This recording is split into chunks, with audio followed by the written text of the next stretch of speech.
लगता है बारिश आने वाली है। अच्छा है ना मम्मी, बारिश में मजा आएगा, गर्मी भी नहीं लगेगी और हम गर्मा गर्म पकौड़े खाएंगे जैसे पिछले साल काकी ने मुझे खिलाए थे। अरे बेटा, तेरी काकी की तरह हमारे पास पैसे नहीं है।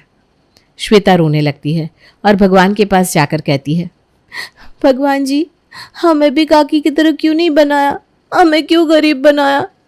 मेरा पकौड़े खाने का बहुत मन कर रहा है और मम्मी मुझे पकौड़े नहीं दे रही। उधर सरोज की आंखें भीग जाती हैं और वो अंकित से जाकर कहती है, आज कहीं से उधारी लेकर आ जाना, लेकिन मेरे बच्चे को पकौड़े मैं खिलाना चाहती हूँ। हम कितने निर्भाग हैं कि पकौड़े भी नहीं खिला सकते अपने बच्चे को। तुम चिंता मत करो, मैं बेसन उधार ले आऊंगा, तुम आज हम सबके लिए पकौड़े बनाना। अंकित जैसे ही अपना ठेला लेकर घर से बाहर जाने लगता है, जोरों की बारिश शुरू हो जाती है और अंकित बारिश में फंसकर घर पर ही रह जाता है। अब क्या करूं, कैसे जाऊं, कोई बिक्री भी नहीं होगी आज, ऊपर से बिटिया के लिए बेसन भी नहीं ले पाया। अंकित दरवाजे पर ही खड़ा रह जाता है और सरोज आकर उसके पीठ पर हाथ रखकर कहती है, यहीं खड़े रहकर क्या होगा, अंदर चलिए, घर में बैठ जाइए। नहीं नहीं, जैसे ही बारिश कम होती है मैं अपनी बिटिया के लिए बेसन लेने जाऊंगा। यहाँ सरोज की जिठानी हेमलता अपने घर में पकौड़े बनाने लगती है, जिसकी खुशबू सरोज के घर तक आती है और खुशबू से श्वेता भागती हुई अपने घर की खिड़की से हेमलता के घर में झांकने लगती है। काकी पकौड़े बना रही हो? हाँ, तुझे इससे क्या मतलब, मैं अपने घर में कुछ भी बनाऊं? श्वेता एक टक पकौड़ों को देखने लगती है और उसके मुंह से पानी आने लगता है। श्वेता को इस तरह पकौड़े देखता देख हेमलता पकौड़ों को ढक देती है। अपनी माँ की तरह तू भी हमें नजर लगाएगी, दोनों माँ बेटे की नजर हम पर ही रहती है। काकी मैं नजर नहीं लगा रही हूँ, मुझे भी पकौड़े खाने हैं। पकौड़े खाने हैं तो अपनी माँ को कह दे, मेरे पकौड़ों को क्यों ताक रही है। हेमलता अपने पकौड़े ढककर खिड़की बंद कर देती है। श्वेता रोने लगती है। अपनी बेटी को रोता देख अंकित उसी वक्त राशन की दुकान पर बेसन लेने चला जाता है। भैया 1 किलो बेसन दे देना, मैं कल आपको पैसा दे दूंगा। मैंने कोई मुफ्त का कोऑपरेटिव नहीं खोल रखा, जब देखो मांगने आ जाते हो, भागो यहाँ से। मैं कल दे दूंगा भैया, मेरी बच्ची को बहुत मन है आज पकौड़े खाने का, दे दो ना। भागता या नहीं, या फिर 4 आदमी को बुलाकर तुझे यहाँ से फेंकवाऊं? हाँ, अंकित भीगी आंखों से वहां से चला जाता है। एक भैया है और एक मैं हूँ, उनके पास पैसों की कोई कमी नहीं है, वहीं मैं 1-1 रुपए के लिए मोहताज हूँ। खाली हाथ अंकित को घर आता देख सरोज उससे कहती है, आप मन छोटा मत करो, मैं भाभी से मांग लेती हूँ। मैं अपनी बच्ची को एक पकौड़े का सुख भी नहीं दे पाया। ऐसा क्यों बोल रहे हो जी, मैं अभी आती हूँ। सरोज तुरंत अपनी जेठानी के घर जाती है और कहती है, भाभी आप मुझे 1 कटोरी बेसन दे दो ना, मैं कल वापस कर दूंगी। पहले तो तेरी बेटी हमारे पकौड़ों को नजर लगाती है और माँ बेसन मांगने चली आती है। मेरे पास तुम्हें देने के लिए कुछ भी नहीं है, जाओ। 1 कटोरी ही तो है भाभी, कल वापस कर दूंगी। वापस कहाँ से करेगी, तेरे पास तो खाने के लिए पैसे नहीं है और तू मुझे वापस करेगी। एक काम कर, आज मेरी काम वाली नहीं आई है, तो मेरे बर्तन साफ कर दे। ठीक है भाभी, मैं कर देती हूँ। सरोज बर्तन साफ करने रसोई में चली जाती है। यहाँ श्वेता से रहा नहीं जाता और वो अपनी काकी के घर भागती हुई आती है। काकी मुझे भी पकौड़े दो ना, मैं आज खा के ही रहूंगी। भूखी कहीं की। हेमलता अपने झूठे पकौड़े उठाकर श्वेता को देती है। ये ले खा, वरना मेरे पेट में दर्द हो जाएगा। श्वेता जमीन पर बैठकर झूठे पकौड़े खाने लगती है। श्वेता की आवाज़ सुनकर सरोज वहां आती है और अपनी बेटी को देखकर उसके हाथों से झूठी प्लेट हटा देती है। ये झूठी प्लेट छोड़, तू घर जा, मैं आ रही हूँ। नहीं, मैं नहीं छोड़ूंगी, मुझे पकौड़े खाने हैं, तुम मुझे खिलाती नहीं हो। मैं आकर तेरे लिए पकौड़े बना दूंगी, तो घर तो जा बेटा। श्वेता पकौड़े छोड़ने को तैयार नहीं होती है। इतने में हेमलता आकर कहती है, अरे क्या हुआ, खाने देना। काकी कहे तो झूठा खा रही है, क्या हो गया। बड़ी आई झूठा है करके। अरे खुद के खाने का तो कोई जुगाड़ नहीं है तुम लोगों का। श्वेता मैंने कहा ना, तू जा यहाँ से। श्वेता वहाँ से चली जाती है। सरोज हेमलता से कहती है, भाभी मैंने आपके बर्तन कर दिए हैं, अब तो बेसन दे दो। ये ले बेसन। वैसे तू एक काम क्यों नहीं करती? मेरे घर का झाड़ू पोछा और बर्तन कर दिया कर, मैं तुझे राशन का कुछ सामान दे दिया करूँगी। वैसे भी बारिश में खाने के मज़े ही कुछ और है, बात घर के घर में रह जाएगी। सरोज मन में सोचती है कि श्वेता को बारिश में कुछ न कुछ खाने का मन करता है। अगर वो काम कर लेगी तो उसकी बच्ची को तरसना नहीं पड़ेगा। बात तो ठीक है भाभी, मैं बारिश भर आपकी यहाँ का काम कर दूंगी। वैसे भी मेरे घर में खाना बच ही जाता है, जो बचा कुछ तो ले जाना। सरोज बेसन लेकर अपने घर चली जाती है और हर तरह के पकौड़े बनाकर श्वेता को देती है। ये ले पकौड़े, अब किसी के झूठे पकौड़े तुझे खाने की ज़रूरत नहीं है। श्वेता अपनी माँ के गले लग जाती है। शुक्रिया माँ, तुम बहुत अच्छी हो। श्वेता पकौड़े खाने लगती है। माँ, काकी के पास वो लाल कलर का सॉस था ना, वो नहीं है क्या हमारे पास? तू पहले ये बता पकौड़े कैसे हैं? वो लाल वाली सॉस में मंगवा कर रख दूंगी कल। हाँ, श्वेता सारे पकौड़े खा लेती है और एक एक पकौड़ा सरोज और अंकित चखते हैं। लगता है कितने ज़माने के बाद खा रहा हूँ पकौड़े। आज मैंने भाभी को देखा था, भाभी ना चाय के साथ पकौड़े खा रही थी। हमारी कहाँ इतनी औकात कि हम चाय भी पी सके। अब बारिश के मौसम में रोज़ शाम को बारिश होती है और हेमलता रोज़ अच्छे अच्छे स्वादिष्ट खाने बनाती है। इधर बारिश के कारण अंकित का जो थोड़ा बहुत काम था वो भी बंद हो जाता है। एक रोज़ अंकित दुखी होकर कहता है, सरोज, अब लग रहा है ये सब काम बंद करना पड़ेगा। अब मैं मजदूरी करूँगा, कम से कम ये तो पता होगा कि मुझे रोज़ के इतने पैसे तो मिलेंगे ही। मजदूरी कैसे कर पाओगे तुम श्वेता के पापा? तो क्या करूँ, थोड़ी बहुत जो बिक्री होती थी वो अब बारिश के कारण होना बंद हो गई है। अब मैं क्या करूँ तुम ही बताओ, कुछ समझ में नहीं आ रहा। भगवान ने मेरी किस्मत ऐसी क्यों लिखी है। हिम्मत रखो, मैं भी तुम्हारे साथ काम करूंगी। अब सरोज और अंकित दोनों मजदूरी करना शुरू कर देते हैं। सरोज दिन में मजदूरी करती और शाम को आकर हेमलता के घर में काम करती। एक रोज सरोज हेमलता के यहाँ पोछा मार रही थी, तब हेमलता का बेटा आयुष वहाँ बदमाशी करने लगता है। तो सरोज उससे कहती है, बेटा बदमाशी मत कर। हाँ, मैं पोछा मार रही हूँ ना, बारिश के कारण ऐसे ही किचकिच हो रहा है। घर सूखेगा नहीं तो फिर कैसे होगा साफ? और मुझे घर भी तो जाना है बेटा। काकी, मुझे अब कुछ मत कहो। इतने में हेमलता वहाँ आती है। बेटा ये तेरे काकी नहीं काम वाली है, इसे मैंने काम पर रखा है, काकी बोलने की कोई ज़रूरत नहीं है। और सरोज तू कान खोलकर सुन ले, मेरे बेटे से कुछ मत कहना, समझी? मम्मी ये काम वाली है। आयुष अपने चप्पल लाकर जमीन में रगड़ देता है। ए चल साफ कर इसे, और मेरे मुंह ना कभी मत लगना। बेटा ये कैसी बात कर रहे हो तुम? काकी हूँ मैं तुम्हारी। काम वाली हो तुम और उसी की तरह रहो। सरोज की आंख भीग जाती है। बारिश फिर शुरू हो जाती है और थमने का नाम ही नहीं लेती। भाभी मैं घर जा रही हूँ, मुझे घर में भी खाना बनाना है। तुम लोग क्या ही खाओगे, पानी रोटी बनाने में क्या वक्त लगता होगा। कल की सब्जी पड़ी है मेरे पास, वो ले जा, और बचे हुई कचौड़ियाँ भी है कल की। नहीं भाभी आप रहने दो, मुझे वो सब नहीं चाहिए। आप मुझे राशन ही दे दो, मैदा दे दो मुझे। खाने को जहर नहीं है और नखरे तो देखो महारानी के, बासी खाने में इसकी नानी मर जाएगी।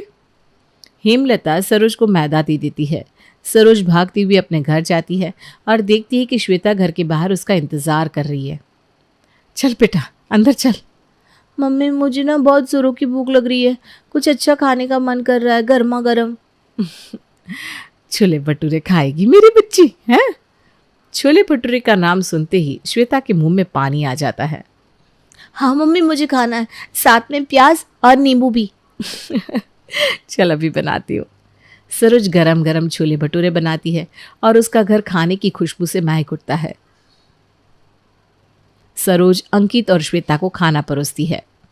मम्मी बहुत अच्छा बनाया तुमने। सच में बहुत टेस्टी खाना है। अच्छा हुआ मैंने भी काम करना शुरू कर दिया, वरना ये दिन कैसे देखने को मिलता। अब तो श्वेता का दाखिला स्कूल में करवाना होगा। मम्मी मैं स्कूल जाऊंगी। हाँ तू भी आयुष की तरह स्कूल जाएगी बेटा। अंकित और श्वेता खाना खा लेते हैं, लेकिन सरोज के लिए खाना नहीं बचता। वो रसोई में जाती है और खाली बर्तन देखकर कहती है, कल की बची हुई रोटी पड़ी है, मैं वही खा लेती हूँ। सरोज नमक के साथ रोटी खा लेती है और पानी पीकर सो जाती है। उधर भटूरे की खुशबू हेमलता के घर तक पहुंच जाती है और आयुष कहता है, मम्मी, काकी के घर से छोले भटूरे की अच्छी खुशबू आ रही है, मुझे भी खाने हैं छोले भटूरे। अरे बेटा, इतनी रात को कहाँ से आएंगे भटूरे? नहीं, मुझे कुछ नहीं पता, मुझे अभी भटूरे ला कर दो। अरे बेटा, इतनी रात को कैसे बनेंगे भटूरे? और अगल बगल में कहीं कुछ मिलता भी नहीं है। मम्मी, स्विगी और जोमेटो में रात के 2 बजे भी खाना मिल जाता है, तुम अभी ऑर्डर करो। देखो बेटा, मुझे ये सब नहीं आता। तो मैं करता हूँ। आयुष रात के 12 बजे छोले भटूरे मंगवा कर खाता है और हेमलता से कहता है, मम्मी, आज श्वेता ने छोले भटूरे खाए हैं, तो तुम कल मेरे लिए राज कचौड़ी बना देना। हाँ हाँ ठीक है। हेमलता को गुस्सा आने लगता है। वो मन ही मन चिड़चिड़ा कर कहती है, कल ही इस सरोज की खबर लेती हूँ, उसके कारण मेरे बच्चे को दिक्कत हुई, मुझे भी इतना झेलना पड़ा। अब कल बताती हूँ मैं उसे, आने दो उस महारानी को, मेरे से ही लेकर मेरे बच्चे को दिखाती है। शाम को हेमलता सरोज का इंतजार करने लगती है ताकि उसके आते ही उसे झाड़ सके। इधर आयुष राज कचौड़ी लेकर अपनी खिड़की पर खड़ा होकर श्वेता को ललचाता है। मैं तो रोज एक नए नए आइटम खाता हूँ। कल रात को मैंने छोले भटूरे खाए, अभी राज कचौड़ी आलू पकौड़े तो मैं रोज ही खाता हूँ। एक दिन छोले भटूरे किसी को क्या मिल गए, उससे लग रहा है कि उसको तो क्या ही मिल गया। श्वेता खिड़की पर आकर खड़ी हो जाती है और राज कचौड़ी की खुशबू लेने लगती है। खुशबू तो बहुत अच्छी आ रही है भैया, मुझे भी थोड़ा चखाओ ना। चल हट यहाँ से, तुझे दूंगा मैं। रात में बच जाएगा तो कल बोल दूंगा मम्मी से कि तुझे दे दे। श्वेता रोने लगती है और अपनी मम्मी का इंतजार करने लगती है। शाम को सरोज लौटती है और रोज की तरह फिर बारिश होने लगती है। क्या हुआ मेरे बच्चे को? हाँ बेटा, किसी ने कुछ कहा है क्या? मम्मी भैया आज राज कचौड़ी खा रहे थे, मैंने मांगा तो कहा तेरी औकात है क्या खाने की? हम इतने गरीब क्यों है माँ?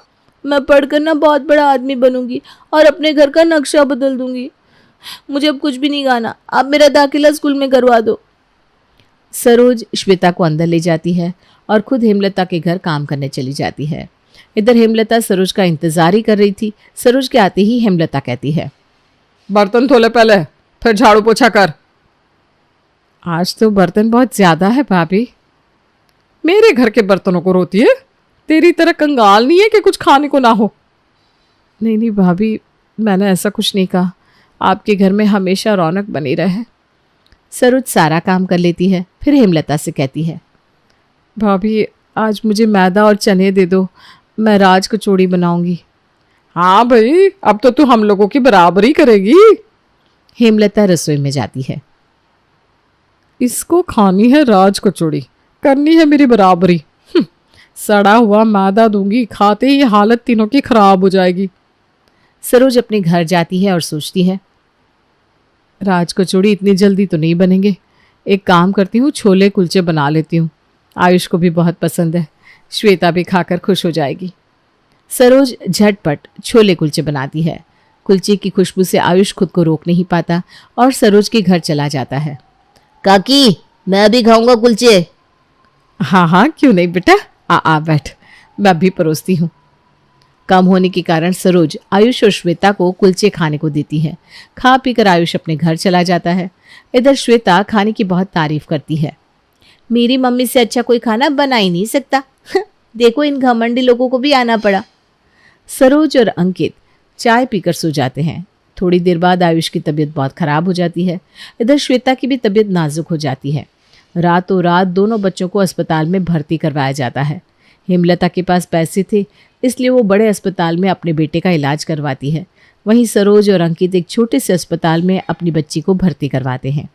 फूड पॉइजनिंग के कारण दोनों बच्चों की हालत सीरियस हो जाती है। हेमलता तुरंत दिनेश को कॉल करके आने को कहती है।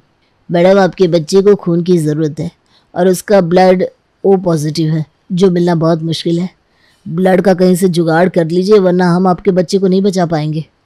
पैसों की कोई कमी नहीं है डॉक्टर मेरे पास, जितना पैसा लगे आप कोई भी आदमी को ढूंढ दीजिए, मैं कुछ भी देने को तैयार हूँ जो मेरे बच्चे को खून दे दे।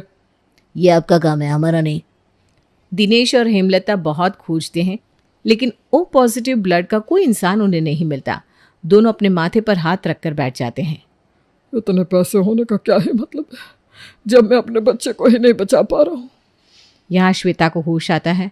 अंकित और सरोज उसे लेकर घर आते हैं। भगवान ने हम जैसों की लाज रख ली, वरना हम गरीब कहाँ जाते। भाभी ने तो आयुष को बहुत बड़े अस्पताल में भर्ती करवाया है। पता तो करो कि आयुष की तबीयत कैसी है। घर बंद है, कोई नजर भी नहीं आ रहा। श्वेता की तरह भगवान आयुष को भी जल्दी ठीक कर दे। उधर दिनेश को अचानक से याद आता है। सरोज का ब्लड ग्रुप ओ पॉजिटिव है, लेकिन वो हमें खून क्यों ही देंगे। हेमलता, मैंने बहुत गलत किया है उनके साथ। एक बार चलकर बात करके देखते हैं, मेरे बेटे की जिंदगी का सवाल है। दिनेश और हेमलता उसी वक्त भागते हुए सरोज के घर आते हैं। सरोज, मैं तुम्हें पैसों से तोल दूंगी, तुम्हारी बेटी का एडमिशन अच्छे से अच्छे स्कूल में करवा दूंगी, जो कहोगी मैं करूंगी, बस मेरे बच्चे को बचा लो। अंकित, सरोज से कहो ना मेरे आयुष को अपना खून दे दे, नहीं तो हम उसे बचा नहीं पाएंगे।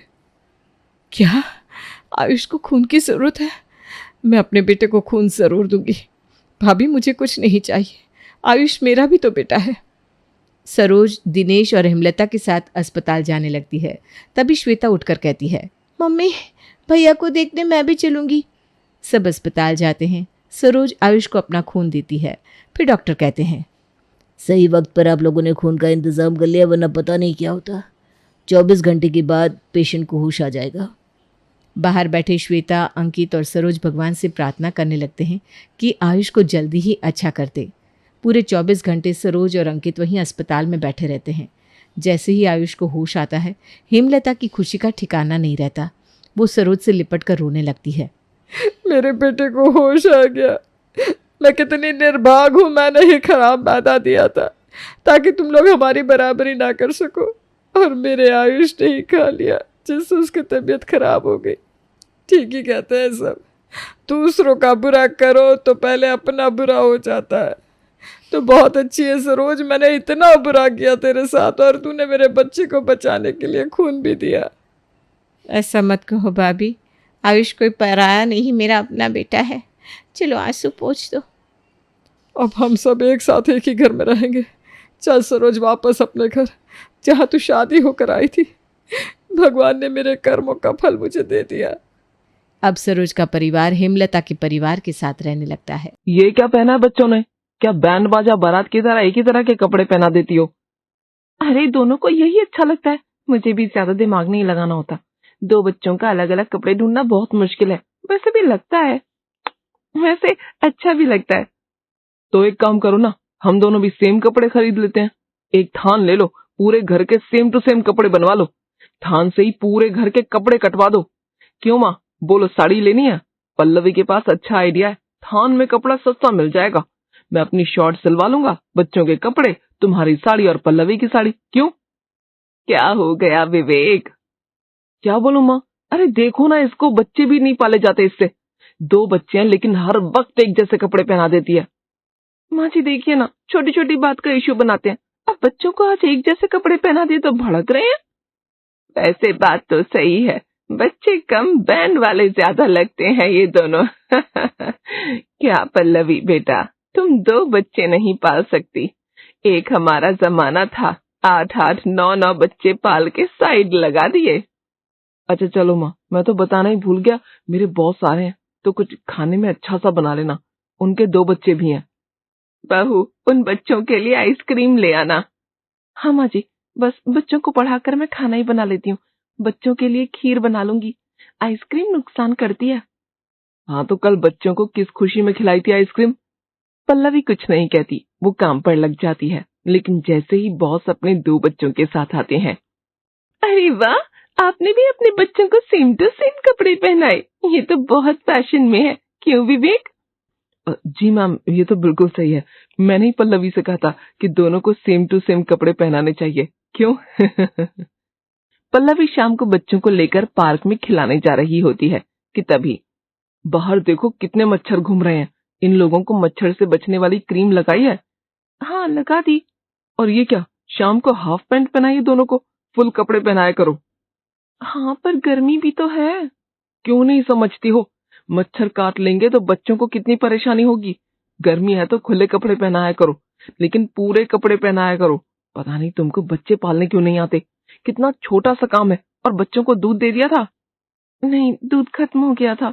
घर पे मेहमान ज्यादा आ गए थे तो चाय बन गई। चाय जरूरी थी मेहमानों के लिए, बच्चों के लिए दूध नहीं। बच्चों की ग्रोथ में तुम्हारा बिल्कुल ध्यान नहीं है। पता नहीं तुम्हें बच्चे पालने क्यों नहीं आते। इतना छोटा सा काम है बच्चे पालना, कोई भी पाल ले, लेकिन नहीं।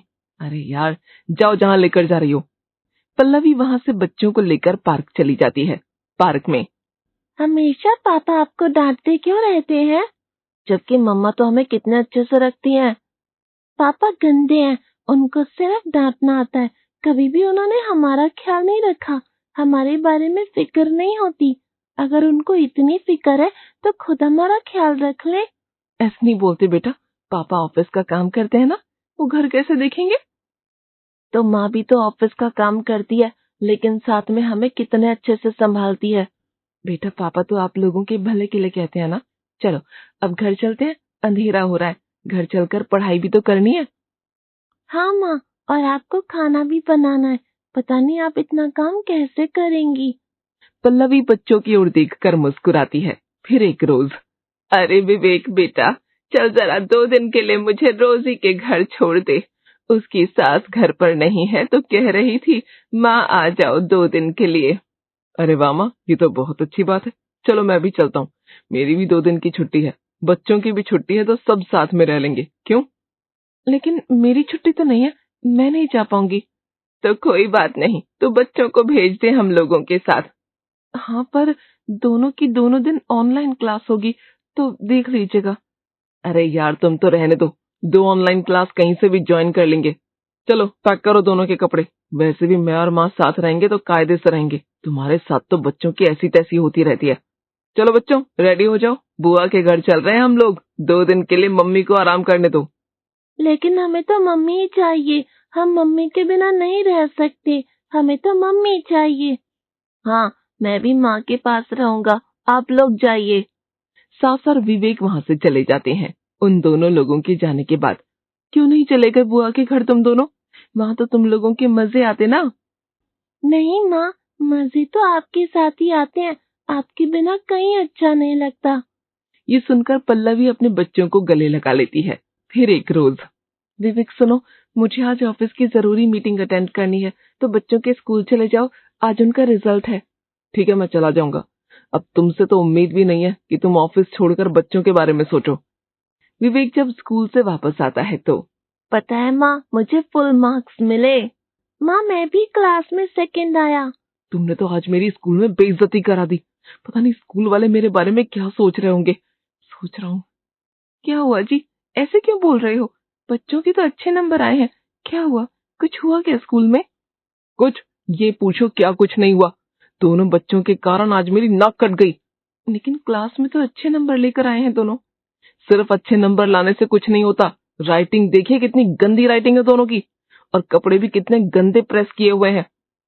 पल्लवी बच्चों को देखती है तो उनके कपड़े बिल्कुल अच्छे होते हैं, लेकिन पति की तो आदत होती है हर बात पर ताने देने की। पति ढेर सारी बातें सुनाता है और वहां से चला जाता है।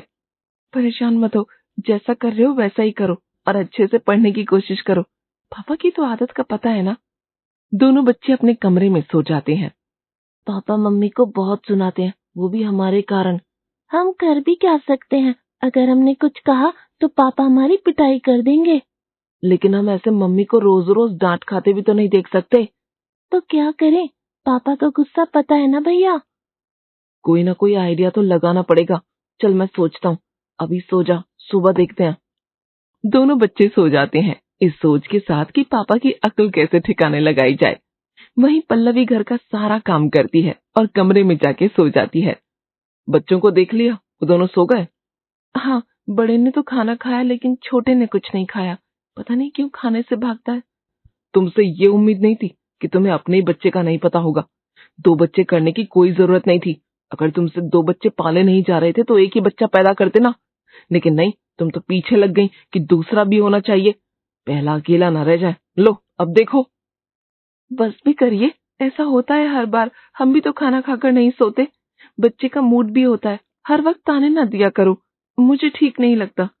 पल्लवी का गुस्सा देखकर विवेक शांत हो जाता है। लेकिन कहते हैं ना, कुत्ते की पूंछ जैसी है वैसी ही रहती है। अगले दिन दोनों बच्चे तैयार होकर खड़े होते हैं। ये लो गिफ्ट, कविता को दे देना और हैप्पी बर्थडे बोलना, ठीक है? अरे कहाँ जा रहे हैं दोनों? इनकी फ्रेंड है ना कविता, उसका बर्थडे है, वहीं पर जा रहे हैं। वो तो ठीक है, लेकिन पहना क्या है? ये पार्टी वेयर थोड़ी ना है, घर के कपड़े हैं ये तो। नहीं नहीं, घर के कहाँ है, ये तो कितने अच्छे हैं। क्यों, क्या हो गया, इन कपड़ों में क्या बुराई है? चलो दोनों अंदर, मैं निकाल कर देता हूँ कपड़े इनके। तुम तो स्कूल के बाद अब मोहल्ले में भी नाक कटा देना। मैं तुम दोनों को कपड़े पहनाता हूँ, तुम्हारी माँ को तो कुछ भी नहीं आता। विवेक बच्चों को अंदर ले जाता है और उनके कपड़े बदलकर उन्हें सलमा सितारे लगे कुर्ता पजामा पहना देता है। यह ना बिल्कुल पार्टी वेयर। जाओ खूब मस्ती करना, सारे बच्चे तुम दोनों को देखकर जलेंगे। तभी वहां दादी आ जाती है। अरे वाह, ये कपड़े तो इसकी बुआ लेकर आई थी, लेकिन पल्लवी ने तो कभी पहनाए ही नहीं, पता नहीं क्यों रखे हुए थी। वो माँ जी, मैंने सोचा दिवाली में पहना दूंगी। देख मेरे बेटे ने कितने अच्छे से तैयार कर दिया दोनों को। जाओ बच्चों। पापा, आजकल ऐसे कपड़े तो कोई नहीं पहनता। जन्मदिन है, कोई त्योहार थोड़ी है। इतने चमक दमक वाले कपड़े मुझसे नहीं पहने जाएंगे। पापा, मुझे ये चुभ रहा है। चुप करो, इन कपड़ों को पहनकर पार्टी में जाओ। देखो सबको लगेगा कि हाँ पार्टी में आए हो, वरना उन कपड़ों में तो ऐसा लग रहा था जैसे पास के मोहल्ले में खेलने जा रहे हो। बेटा, पार्टी के कपड़े अलग होते हैं और घर के कपड़े अलग। ये तुम्हारी माँ क्या जाने इन सब के बारे में। दोनों बच्चे पार्टी में जाते हैं जहाँ वो बहुत चमक रहे होते हैं। अरे ये क्या पहना है तुम लोगों ने? ये तो लड़कियों के लहंगे जैसा लग रहा है। कौन लाया तुम्हारे लिए ऐसे कपड़े? मेरे पापा, वो कहते हैं पार्टी की ड्रेस अलग होती है। सभी मिलकर दोनों बच्चों का मजाक बनाने लगते हैं। बड़ा बेटा सब देखता है और खुद को देख शर्मिंदा महसूस करता है और वो छोटे भाई को लेकर घर वापस आ जाता है। अरे क्या हुआ, पार्टी बड़ी जल्दी खत्म हो गई? नहीं माँ, पार्टी चल रही है। तो तुम लोग वापस क्यों आ गए? हम वहाँ बैंड वाले लग रहे थे। हमारा कपड़ा इतना चमक रहा था जैसे कोई शादी या त्योहार में आए हो। किसी ने ऐसे कपड़े नहीं पहने, सबने हमारा खूब मजाक बनाया। माँ, कौन बच्चा पार्टी में आजकल ऐसे कपड़े पहनता है? क्यों हम लोगों का सबके सामने मजाक बनाने का शौक है आप लोगों को? सब वहाँ पर हम पर हंस रहे थे। ये बोलकर दोनों बच्चे अपने कमरे में चले जाते हैं। यही कमी रह गई थी, मुंह नहीं चलाते थे बच्चे, अब वो भी कर रहे हैं। बच्चों को मुंह चलाना भी सिखा दिया तुमने। किसी दिन बाप को तो दुश्मनी बना दोगी तुम। अरे तुम तो रह नहीं दो, आज तो पानी सर से ऊपर चला गया है। तुम एक काम करो, अपना बोरिया बिस्तर समेटो और निकलो घर से बाहर। ये कैसी बातें कर रहे हैं आप, मैं कहाँ जाऊंगी? लेकिन विवेक कुछ नहीं सुनता और पल्लवी को घर से बाहर निकाल देता है। पल्लवी अपने मायके चली जाती है। उसके जाने के बाद, अरे बेटा ये क्या कर दिया, बहू नहीं रहेगी तो घर कौन संभालेगा? तो माँ कौन सा वो घर संभालती थी, देख रही थी मेरे बच्चों की क्या हालत कर रखी थी उसने। अब तो साफ है, मेरे बच्चे मैं खुद संभालूंगा और दिखा दूंगा कि बच्चे कैसे संभाले जाते हैं। क्या जरूरत थी 2 बच्चे पैदा करने की अगर संभाले ही नहीं जाते तो। और घर का खाना पीना कौन बनाएगा? मेरे बस की बात नहीं है काम करना। हाँ, वैसे बहू के साथ तो तू बहुत काम करती थी, हर दिन बोलती थी कि सब्जी बना रही हूँ, दाल छौंक रही हूँ, अब क्या हो गया? अरे बना रही हूँ कब बोला? मैं तो बोलती थी कि बना सकती हूँ, लेकिन बहू बनाने नहीं देती। बेटा माँ की ओर देखता है कि ये क्या हो गया, अब क्या घर का खाना भी नौकरी के साथ बनाना होगा? माँ तू ना रहने दे, अब मुझे ही कुछ करना होगा। वैसे भी कौन सा वो बनाती थी, नौकरी करती थी, नौकरी के साथ कौन घर का खाना बनाता है? जरूर रोज बाहर से मंगाती होगी। लेकिन बेटा वो, विवेक जो कि गुस्से में होता है, रहने दे माँ, मैं कैसा खाना बनाता हूँ ये देखना। पौष्टिक आहार जो बच्चों के विकास के लिए भी जरूरी है, उसे तो बच्चों की कुछ पड़ी ही नहीं थी। मैं जानता हूँ कि मैं सब कर लूंगा। कल से मेरा वर्क फ्रॉम होम है, मैं घर पे रहूंगा और सबको संभालूंगा। वही कमरे में छोटा बेटा, भैया पापा ने मम्मी को घर से निकाल दिया। मेरी मम्मी से बात हो गई है, वो नानी के घर पर है, मैंने उनको कुछ दिन वहीं रहने को कहा है।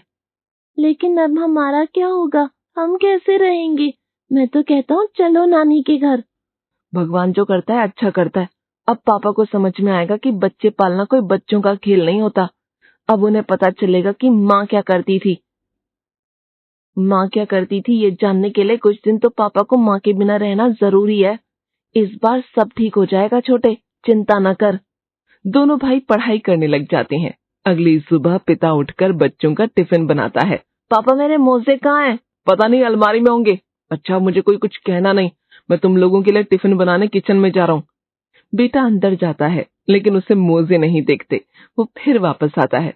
पापा नहीं दिख रहे, जल्दी आकर देख दो। पापा मेरी कंघी कर दो, बाल खराब हो रहे हैं, मुझसे नहीं बनते मेरे बाल। पिता छोटे बेटे की कंघी करता है तो वहीं, पापा मुझे मेरे मोजे नहीं दिख रहे, प्लीज देख दो ना। पिता कमरे में आकर मोजे देखता है लेकिन उसे भी मोजे नहीं दिखते। तो एक काम कर, घर के मोजे पहन ले। नहीं पापा, स्कूल से बाहर निकाल देंगे। नहीं नहीं, आप मेरे मोजे देख लो प्लीज। पापा मेरा लंच बॉक्स दे दो, बस आने का वक्त हो गया है। पिता रसोई में जाता है और ब्रेड मक्खन लगाकर बच्चों को दे देता है। पापा ये क्या, हमारे स्कूल में ब्रेड लाना मना है, घर की रोटी राइस ही लाना है और फल। पापा मेरे मोजे का क्या करूं? तो एक काम कर, अपनी माँ को फोन करके पूछ ले कि मोजे कहाँ हैं। बड़ा बेटा मुस्कुराकर अंदर चला जाता है कि इतने में, पापा मेरा दूध जल्दी दे दो, बस चली जाएगी। तुम दोनों अभी तक दूध पीते हो? अभी तक मतलब कल तो आप बड़े पौष्टिकता की बात कर रहे थे। दूध हमारी हड्डियों के लिए कितना अच्छा होता है पता है ना? तेरी जुबान बहुत चलने लगी है, तुझे तो मैं सीधा करूंगा। फिलहाल अभी तेरी दादी को बुलाता हूँ, वही रोटी बना देगी। माँ, ओ माँ, जल्दी आ कमरे से, देखो रोटी नहीं बनी है बच्चों की। लेकिन माँ कहाँ आने वाली थी, वो तो रोज 10 बजे सोकर उठती थी जब बहू का ऑफिस का ब्रेक होता था और वो उन्हें चाय बनाकर देती। पापा दादी को मत उठाओ, वो दवाई खाकर सो रही हैं, उनकी नींद पूरी नहीं होती तो सारा दिन परेशान रहती हैं। ये कब से हुआ? माँ तो तुम लोगों के लिए टिफिन पैक करती थी ना? कभी नहीं, हम तो दादी को हमेशा से ही स्कूल से आकर मिलते थे। क्यों छोटे? और क्या, दादी ने आज तक हमारे लिए कभी दूध तक तो गर्म नहीं किया पापा, सब माँ करती थी। पापा आपने माँ की कदर नहीं की, आपको चिंता थोड़ी ना है अपनी माँ कैसे रहती है, मेरी माँ कैसे हम लोगों को संभालती है। आपको तो किसी के बारे में कुछ नहीं पता, आपको तो ये भी नहीं पता कि मेरे क्लास के सेक्शन क्या है। पिता कुछ सोचता है और फिर, हाँ ठीक है, चलो आज कैंटीन से कुछ खा लेना, ये लो पैसे, चलो मैं तुम लोगों को बस तक छोड़ाता हूँ। लेकिन जैसे ही वो लोग बाहर जाते हैं, लो हमारी बस चली गई, आज तक कभी हमारी बस नहीं छूटी थी पापा, अब हम स्कूल कैसे जाएंगे भैया? पता नहीं, अब आज तक तो कभी ऐसा हुआ नहीं। माँ तो हमेशा वक्त से पहले हम लोगों को यहाँ लाकर खड़ा कर देती थी। अब पापा ही हमें स्कूल लेकर जाएंगे। लेकिन मैं नहीं ले जा सकता हूँ, मेरे ऑफिस में लॉगिन का टाइम हो रहा है, मुझे इस वक्त सुबह कंप्यूटर खोलकर बैठना पड़ता है। वो तो मम्मी को भी बैठना पड़ता था, पर वो तो हमें रोज स्कूल भेजती थी। पापा अब क्या करेंगे आप? पापा मेरी तो परीक्षा भी चल रही है, मेरा तो स्कूल वक्त पर पहुंचना बहुत जरूरी है। पिता क्या करता, उठाता है स्कूटर और दोनों बच्चों को बिठाकर स्कूल छोड़कर आता है। घर आकर, माँ, ओ माँ, जरा एक कप चाय पिला दे। पागल है क्या, मैं किचन में जाती भी नहीं हूँ, वैसे भी जब तक मुझे चाय नहीं मिलेगी मैं नहीं उठ सकती, जा तू जाकर चाय बना ले। कैसी बात कर रही है माँ, मेरा तो ऑफिस शुरू हो रहा है, तू नाश्ते में क्या बना रही है? देख बेटा, बहुत लाड़ प्यार में बात हो गई, अब मेरी सादी साफ सुन ले बात, मैं नहीं बना सकती कुछ भी। बहू को भेजते वक्त तूने कहा था कि तू सब देख लेगा, अब देख ले। माँ वहां से चली जाती है कि तभी विवेक के पास फोन आता है, उसके बॉस का। विवेक क्या हुआ, तुमको पता है ना आज की क्लाइंट की मीटिंग कितनी जरूरी थी, तुमने फिर भी ज्वाइन नहीं किया? सर वो मुझे बच्चों को छोड़ने के लिए स्कूल जाना पड़ा, वो क्या है कि तुम कल से ऑफिस आओ समझे, नहीं तो इस्तीफा दे दो और घर पर ही बैठो। विवेक सर पर हाथ रख लेता है। हे भगवान, अभी तो पूरा एक दिन भी नहीं बीता और मैं कुछ नहीं कर पाया। ये पल्लवी कैसे सारा काम करके फिर भी ऑफिस ज्वाइन कर लेती थी।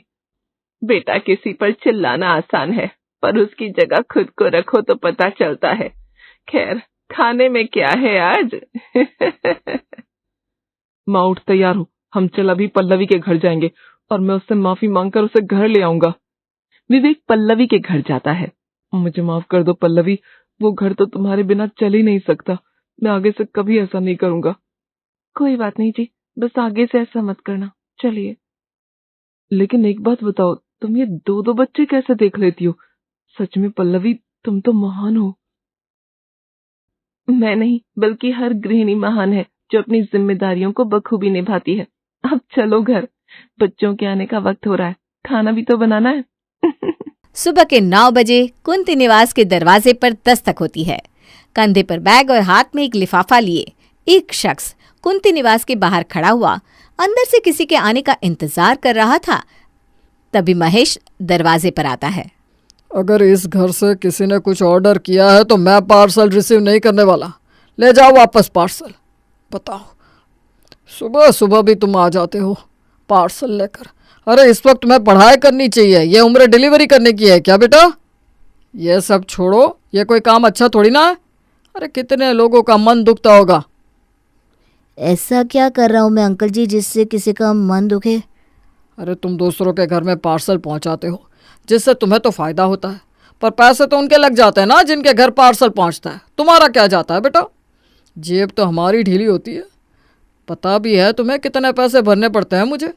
अब से इस घर से कोई ऑर्डर दे तो कह देना कि तुम डिलीवरी नहीं करते। वैसे लाए क्या हो तुम? पहली बात तो ये अंकल जी कि डिलीवरी बॉय किसी को डिलीवरी देने से मना नहीं कर सकते, और दूसरी बात मैं डिलीवरी बॉय नहीं हूँ, आप घबराइए मत। तुम्हारी वेशभूषा देखकर ही मुझे लगा था कि तुम ज़रूर बैंक से आए हो। पहले तो तुम लोग लोन देते हो, फिर डबल ट्रिपल करके इंटरेस्ट वसूलते हो। इतना मूर्ख नहीं हूँ मैं। नहीं चाहिए बाबा तुम्हारा लोन। ये पीछे मेरा बंगला देख रहे हो, कैसे बनाया है मैंने एक एक वक्त का खाना छोड़कर, पर लोन कभी नहीं ली। अब समझ में आया कि इस घर में बिजली बिल पहुंचाने कोई भी स्टाफ क्यों नहीं आना चाहता। अच्छा फंसाया रिंकू तूने मुझे। अरे क्या घुसुर फुसुर कर रहे हो? सब समझता हूँ मैं। कुछ बेचने आए हो क्या, या फिर नेटवर्किंग का काम है तुम्हारा? मैं बिजली बिल लेकर आया हूँ अंकल जी, ये पकड़िए बिजली बिल और मुझे माफ़ कीजिए। अरे रुको रुको, मुझे बिजली बिल देखने दो। कुछ 19-20 रहा तो। पर रेशु अपना हाथ छुड़वा कर आगे भाग जाता है। फिर महेश बिजली का बिल देखता है। दरवाजे पर खड़े अपने ससुर को कांपता देख मेघा घबरा जाती है। मम्मी जी, लगता है पापा जी को मिर्गे का दौरा पड़ा है, जल्दी से जूता सुंघाइए ना इन्हें। 10,000 का बिजली बिल। और ये कहकर महेश वहीं दरवाजे पर मूर्छित होकर गिर पड़ता है। सभी घरवाले भागते दौड़ते उसके पास पहुंचते हैं। नहीं मेघा, मम्मी का जूता सुंघाने से पापा नहीं उठने वाले। मम्मी जूते पहनती है कितना है। तुम एक काम करो, पड़ोस के चंदर अंकल से उनके सॉक्स ले आओ। उनके तो शरीर की बदबू से मछलियाँ मर जाती हैं। तो उनके सॉक्स से तो पापा उठ ही जाएंगे। और अपने पड़ोसी चंदर का बदबूदार सॉक्स सूंघते ही महेश होश में आ जाता है। गए सारे नाक के बाल जल गए मेरे। अरे क्या सुंघा दिया कर मैं जलो तुमने। आप तो रहने ही दीजिए। कितने दिनों के बाद आज मैंने एक्सरसाइज शुरू की थी और आपके पीछे मुझे अपने जूते खोलने पड़ गए। यहाँ 8-10 हज़ार का बिल आ रहा है और तुम्हें अपने जूतों की पड़ी है। कैसे आ गया इतना बिल? पूरे शहर की बिजली हमारे घर से चल रही है क्या? 10,000 का बिल? पर मैंने तो 2,000 की ही परचेजिंग की थी। ये लो, मैं बिजली बिल की बात कर रहा हूँ बहू। इस महीने मैंने ध्यान नहीं दिया, 2,000 का आने वाला बिल 10,000 चला गया। अरे क्या करती हो दिन भर बहू घर पर तुम? मैं और प्रेम तो घर पर रहते नहीं, और आप सीता जी एसी ऑन करके एक्सरसाइज करती हैं क्या? इसीलिए शरीर वैसा का वैसा ही, वजन कम नहीं हो रहा आपका। दिन भर एसी चलाती है और रात भर आ कर रोती रहती है। अरे भाई, एसी चला चला कर आप लोगों ने अपनी हड्डियाँ गला ली है। बोल लिया, हो गया। मेरी बहू कोई बिजली बर्बाद नहीं करती और ना ही मैं। अरे बिल गलत आ गया होगा। 11 बज रहे हैं, दुकान का वक्त हो रहा है। हाँ, भेज दो मुझे, लुटा दो पैसे, सब लुटा दो। सीता महेश को दुकान तो भेज देती है, पर महेश का दुकान में ज़रा भी मन नहीं लगता और वो वापस अपने घर आ जाता है और चुपके से रसोई के बाहर खड़े होकर देखता रहता है कि सभी क्या कर रहे हैं। लाइए ना दीदी, सब्जियों को फ्रिज में रख देती है मैं। समझ रही हूँ मैं, तुझे बार बार फ्रिज खोलना है ताकि ठंडी हवा ले सके, है ना? अरे क्या करूँ दीदी, बड़ी तेज गर्मी लग रही है। और तभी महेश रसोई में आकर फ्रिज का स्विच ऑफ कर देता है। अरे पापा जी, रात भर से लाइट नहीं है, अभी तो लाइट आई है और आपने स्विच बंद कर दी। ऐसे तो फ्रिज में रखा हुआ सारा सामान खराब हो जाएगा। तो इतना सामान बनाना ही क्यों है बहू कि फ्रिज में रखना पड़े? उतना ही बनाओ कि तुरंत खत्म हो जाए। पर इस घर में सब कोई पहले कहते हैं कि जो मन है बना लो, मैं खा लूँगा, और फिर कुछ और खा लेते हैं, जिसके कारण खाना हमेशा बच जाता है। ऐसे ही कल रात की बात देख लीजिए। प्रेम ने कहा था कि मैं रोटियां खाऊंगा। आपने भी तो कहा था कि आप परवल की सब्जी खा लेंगे, पर आप लोगों ने खाई नहीं ना, वही फ्रिज में पड़ी है। वो सब मुझे नहीं पता। और तू प्रीति, हवा खाना है तो अपने घर पर खा कर आ, समझी? ये कहकर महेश रसोई से बाहर चला जाता है। कुछ देर बाद खाना बनाकर प्रीति बर्तन धो रही थी, तभी महेश किचन में आता है और वहीं पड़े साबुन के बार को उठाकर कहता है, यही तो, पानी में तुमने साबुन की बट्टी बनाकर रखती है। अब साबुन तो पिघल कर खत्म होगा ही, इसीलिए 15 दिन चलने वाला साबुन आजकल हफ्ते भर में खत्म होता जा रहा है। अब से तुझे साबुन चाहिए होगा तो मुझसे मांगना, मैं साबुन का एक हिस्सा काट कर ही तुझे दूंगा, तू उसी के लायक है। बोलना तो नहीं चाहिए भैया, पर घर के मर्दों को इस तरह रसोई के कामों में उंगली करना शोभा नहीं देता। पर हमारा महेश कहाँ रुकने वाला था, वो तो अपनी हरकतें वैसी की वैसी ही रखता है। शाम के वक्त सीता अपने घुटनों पर तेल लगा रही थी, तभी महेश आकर तेल की शीशी उठा लेता है। तुम्हारे पास तो पहले से दर्द के लिए बाम है ना, फिर इस तेल को मंगवाने की क्या ज़रूरत थी? वो भी इतना महंगा, 500 रुपये। अरे 500 रुपये कितने होते हैं पता भी है तुम्हें? एक तो दिन भर तुम एसी में बैठी रहती हो, फ्रिज का ठंडा पानी पीती हो, और चलने फिरने के नाम पर ट्रेडमिल पर वॉक कर लेती हो। ऐसे हो गया तुम्हारा ये दर्द ठीक? हाँ, ये सब सोचना छोड़ो और सुबह उठकर ग्राउंड में वॉक करना शुरू करो। और वॉक भी नहीं तो घर के काम में लग जाओ। मैं तो सोच रहा हूँ प्रीति को हटा देते हैं, पैसे भी बचेंगे और इसी बहाने तुम्हारे हाथ पैर भी खुल जाएंगे। देखिए जी, आप ना ये नौटंकी मेरे साथ मत कीजिए। पिछले 36 सालों में मैंने आपको गर्मा गर्म रोटियां सेक सेक के खिलाई है। अब 50 साल की हो गई हूँ मैं, अब भी रसोई में रहूँ? हैं? ऐसी बचत नहीं करनी मुझे। रात के वक्त सब खाने पर बैठे थे। सभी के प्लेट में आती है सिर्फ एक रोटी और ज़रा सी सब्जी। ये देखकर महेश चौंक जाता है। अभी अभी ऑफिस से लौटा प्रेम भूख से लक लक के कहता है, बस एक रोटी मेगा, कम से कम सभी की प्लेट में 2-2 रोटियां तो दो। और इतनी छोटी रोटी, ये तो एक कोर में ही खत्म हो जाए। अब जो है यही है, मैंने और रोटियां नहीं बनाई, क्योंकि तुम लोगों का कोई भरोसा नहीं है ना। कभी तुम 2 रोटी मांगते हो तो कभी 3, जिस कारण मुझे हमेशा ज़्यादा रोटियां बनानी पड़ती है, और फिर वो बची रह जाती है और वेस्ट होती है। आज सुबह पापा जी ने कहा कि सब कुछ इतना ही बनाओ कि एक बार में ख़त्म हो जाए, इसलिए मैंने सबकी एक ही रोटी बनाई है। अंदर किचन में बस एक रोटी बची है जो कि मेरी है। ठीक किया ना मैंने पापा जी? सत्यानाश, अब दुकान से भूखा आदमी आएगा और एक रोटी खाएगा तो रात भर उसके पेट में गुड़ गुड़ नहीं होगी क्या पापा? मेघा ने किया तो वही था जो महेश ने कहा था, पर महेश अब कहता क्या? खाते वक्त बोलते नहीं है। अरे पर इसमें खाने का क्या है, इतना सा खाना तो देखकर ही खत्म हो गया। अगली सुबह ताज़ी चटनी पीसने के लिए जैसे ही मेघा मिक्सर ग्राइंडर ऑन करती है, फौरन महेश किचन में पहुंच जाता है और मिक्सर ग्राइंडर बंद कर देता है। ये प्रीति किसी काम की नहीं है। तुझे दिया था ना मैंने सिलबट्टा रखने के लिए, जा सिलबट्टा लेकर आ। देख बहू, यह है सिलबट्टा, और ये धनिया इस पर ऐसे रख और इसे पीसना शुरू कर दे। ऐसे ना तेरे हाथों की एक्सरसाइज भी हो जाएगी, काम का काम और बचत की बचत। हद कर दी पापा जी ने, इतनी गर्मी में सिलबट्टे पर धनिया की चटनी कैसे पीसूंगी मैं? वेट लॉस का भूत तो मम्मी जी को चढ़ा है पापा जी, मुझे नहीं। इतनी गर्मी है कि मुझे घमौरी आ गई है, अब सिलबट्टे पर चटनी कैसे पीसूं? गर्मी कूल पाउडर लगाया कीजिए दीदी, उससे ना आपको घमौरी नहीं होगी। मैं भी वही लगाती हूँ, लगती है ना फ्रेश। यह है मेरी तरोताजगी का राज। कोई ज़रूरत नहीं इन चीज़ों की। इस मंद बुद्धि की बात सुनकर पाउडर में पैसे बर्बाद करने की कोई ज़रूरत नहीं है, समझी बहू? जब धनिया पीसती है तो साथ में पुदीना भी पीस ले और उसे भी शरीर पर लगा ले। 2 दिन में सारी घमौरियाँ ठीक हो जाएगी। ये सारे देसी नुस्खे हैं, पुदीना शरीर को ठंडा रखता है। इतनी मेहनत के बाद सारा काम करके जैसे ही मेघा अपने कमरे में जाकर एसी ऑन करती है, उसकी आंख लग जाती है। तभी चुपके से महेश कमरे में आता है और देखता है कि मेघा सो रही है। आँख लगी है बहू की, अब एसी का क्या काम, बंद कर देता हूँ इसे। महेश एसी बंद कर देता है। एसी के बंद होते ही मेघा की आंख खुल जाती है। हद कर दिए पापा जी ने, अब बहुत हुआ। अब अगर मैंने इनकी ये आदत नहीं सुधारी तो मेरा नाम भी मेघा नहीं। और अगली सुबह से ही मेघा अपना प्लान शुरू कर देती है। रसोई से काम करती हुई मेघा बाहर हॉल में बैठे अपने ससुर जी के पास आती है और सबसे पहले हॉल का फैन ऑफ कर देती है।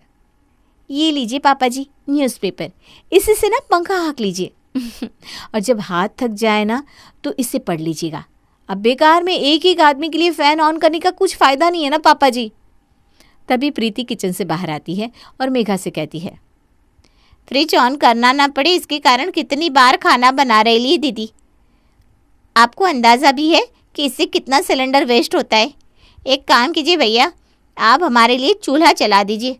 मुझे तो चूल्हा जलाना आता नहीं तो मैं ही जला लेती। मेरे घर पर तो इंडक्शन है ना। अब चूल्हा जला दीजिए, हम उसी में खाना बना देंगे, क्यों दीदी? और प्रीति बाहर जाकर चूल्हा लेकर आती है और महेश को चूल्हा जलाने की ड्यूटी पकड़ा देती है। चूल्हा जलाया तो मुझे कम से कम 25 साल हो गए। ठीक है, कोशिश करता हूँ। पता नहीं कितना वक्त जाएगा इसमें। हो जाएगा भैया, फिक्र मत कीजिए। आखिरकार बचत करने की बात है।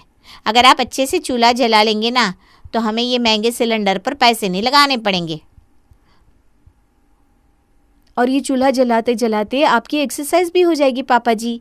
एक्सरसाइज की एक्सरसाइज, हर बचत की बचत।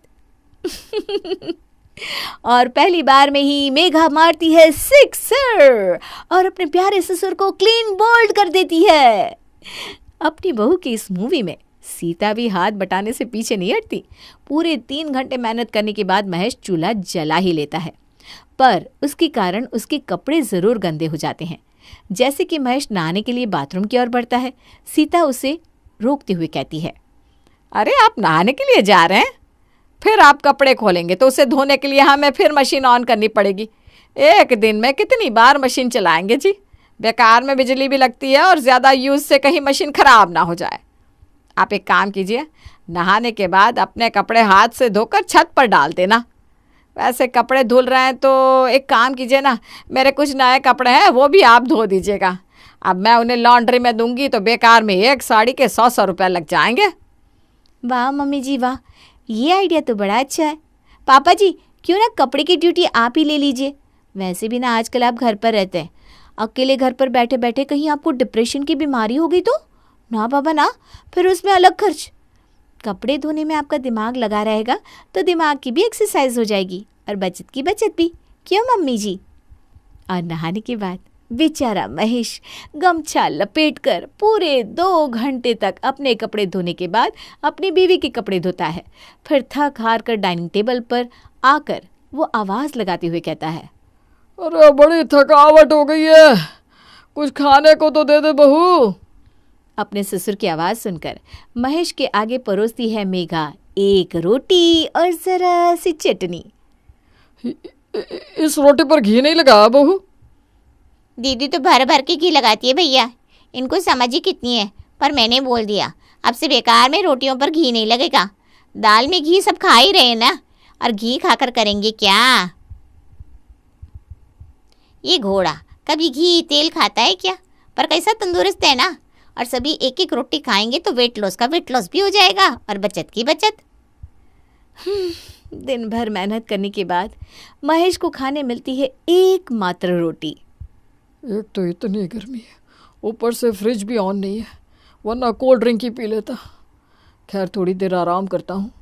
और जैसे ही एसी ऑन कर महेश लेटता है, अचानक ही कमरे में लाइट्स ऑफ हो जाती है। साथ ही साथ पूरे घर में अंधेरा हो जाता है। अपने फ़ोन की फ्लैशलाइट ऑन कर महेश कमरे से बाहर आता है, जहां वो देखता है कि उसकी बीवी और बहू हाथ में कैंडल लिए भूतों की तरह यहाँ वहाँ घूम रही है।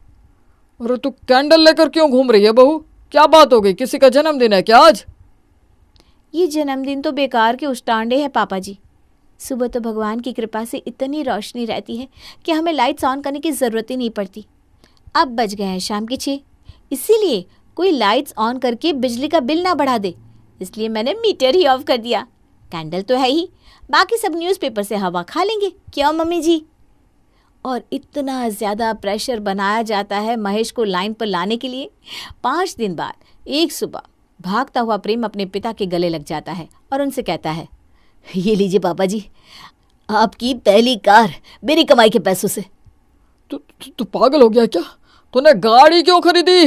हे भगवान, फिजूल के खर्चे, जा वापस करके आ इसे। पापा जी, खर्चे तो जीवन भर रहेंगे, पर ये छोटी छोटी खुशियाँ तो हमारे मन को स्वस्थ रखती है। इतने पैसे बचाकर हम जाएंगे कहाँ? ये आदमी कभी नहीं सुधर सकता। और अब तक चुप सीता गुस्से में कहती है, भगवान ने जब बदनसीबों की लिस्ट बनाई होगी ना, तो सबसे ऊपर आपका नाम ही लिखा होगा। मैंने आज से पहले आपके जितना बदनसीब इंसान नहीं देखा, जिसके बेटे बहू इतने अच्छे हैं कि आगे से आगे सब कुछ उसके लिए करते हैं, पर उसे उनकी कदर ही नहीं, उल्टा उनके किए हुए पर पानी फेर देता है। न जाने क्या मज़ा आता है आपको ऐसा करके। आज के ज़माने में जहाँ बेटा अपने बाप को सैलरी तक नहीं बताना चाहता, बहू सास ससुर को 2 रोटियां नहीं देना चाहती, वहाँ आप हर वक्त अपनी बहू को किसी न किसी बात पर टोकते रहते हैं। और आज प्रेम आपके लिए गाड़ी लेकर आया तो भी आपको उससे तकलीफ है। आप जैसे इंसान को ना कुछ मिलना ही नहीं चाहिए। अब समझ में आता है कि क्यों कुछ बच्चे अपने पेरेंट्स के साथ रहना नहीं चाहते। नहीं मम्मी जी, बस हो गया, अब कुछ मत कहिए। नहीं बहू, आज मुझे कहने दे। चाहिए क्या आपको है? पता तो चले मुझे। अगर प्रेम आपकी पीठ पीछे कार ले आता तो क्या आप उसे रोक पाते? पर बेचारे ने उस कार की चाबी अपनी बीवी के हाथों में ना रखते हुए आपके हाथों में रख दी। और फिर भी आप महंगी सस्ती खर्च फिजूल यही सब किए जा रहे हैं। बगल वाली विमला का बेटा अपने माँ बाप को पूछता तक नहीं है। दोनों मियाँ बीवी घूम लेते हैं और फिर सास ससुर में से अगर कोई पूछ ले तो 10 बातें सुना देते हैं। आप तो खुश नसीब है जो आपका बेटा श्रवण और बहू बेटी से बढ़कर है। माना हमारे ज़माने में यह सब नहीं होता था, पर ज़माने के साथ थोड़ा बदलना सीखिए महेश जी, वरना मैं अपने बेटे बहू के साथ खड़ी हो जाऊंगी और आप इस घर में अकेले हो जाएंगे। मुझे माफ़ कर दे प्रेम, मुझसे बहुत बड़ी गलती हो गई। ठीक कहा सीता जी आपने, मैंने कभी अपने बच्चों के एफर्ट्स पर ध्यान ही नहीं दिया। मैं तो हमेशा बचत पर ही लगा रहा, पर अब मैं बदलने की पूरी कोशिश करूँगा। ला बेटा, गाड़ी की चाबी दे, मैं ज़रा एक राउंड लगा कर आता हूँ। वैसे ये डीजल की कार है कि पेट्रोल की? क्यों पापा जी? नहीं बेटा, वो पेट्रोल ज़्यादा महंगा है ना, डीजल की कार रहती तो सस्ते में काम हो जाता। हे भगवान, ये आदमी भी ना